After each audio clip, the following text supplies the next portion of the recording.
guys, welcome to the vlog. Once again, advice for today's God answer your prayer. Kung isa kang taong matyaga, mahintayin, mahabang pasyensya, so pues, ibibigay sa iyo lahat ng blessing na ibibigay sa iyo ng ating Diyos Amang nasa langit na buhay na nag-iisang kapuri-puri at makapangyarihan dito sa ibabaw ng lupa at sa buong universe at dito sa ibabaw ng mundo. Kung isa kang taong matiisin, masipag, masinop, matyaga, maghintay sa tamang oras at panahon, tsak na tsak meron kang blessing na ibibigay sa atin ang Diyos Ama. Huwag kang magmadali. Andyan yan, ibibigay yan. Ibibigay ang blessing na yan. Blessing sa kaperahan, sa business, sa love life, sa buhay na mapayapa at may peace of mind. Lahat yan ipagkakalob sa iyo ng ating Diyos Ama.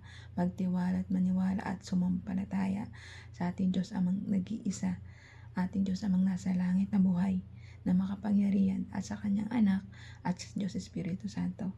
Lagi po tayong manampalataya na para matuwid ang ating landas, na para gumawa tayo ng mga mabubuting gawa lamang dito sa ibabaw ng lupa.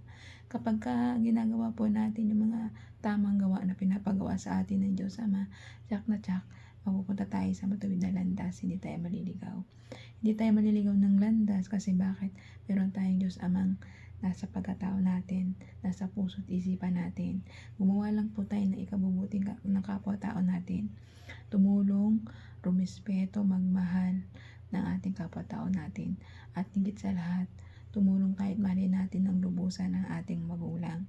Kasi sila po dapat natin i-priority ang ating magulang. Unang-una, ang priority natin ang ating Diyos Ama, Diyos Anak, Diyos Espiritu Santo, ang ating pamilya, ang ating ina, mga kapatid at mga kamag-anak at trabaho natin, kaibigan natin. Huling-huli na po ang jowa, okay, o asawa. Kasi kung mahal tayo niyan, mag-i-stay yan. Mahal tayo niyan, tatanggapin niya kung anong gusto mo, kung ano ang susuporta yan sa atin. Ganun po yun. Ang taong nagmamahal, marunong sumuporta at marunong mag-stay at marunong makontento sa isa. Dahil isa lang naman ang puso niya. At may takot sa Diyos, takot manloko ng kapwa at manakit at may takot sa Diyos at maka-Diyos. Ang mga taong ganyan, makakasama natin sa buhay, sila po dapat natin ingatan. Pag nakakita ka na ng taong ganyan, ingatan mo na po at huwag mo na pong pakawalan.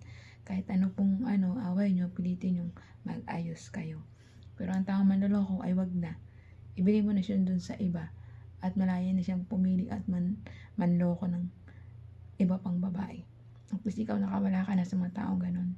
Kaya ikaw, mahalin mo kapwa mo, pamilya mo, at ang trabaho mo, at higit sa lahat ang ating nag-iisang Diyos Amang nasa langit na buhay na dapat siya lamang po ang ating sambahin at purihin at wala na pong iba, at ang kanyang anak na si Jesus Christ at ang ating Espiritu Santo, Diyos Espiritu Santo. Kaya hanggang dito na lang ang advice. Ingat po tayong lahat and God bless.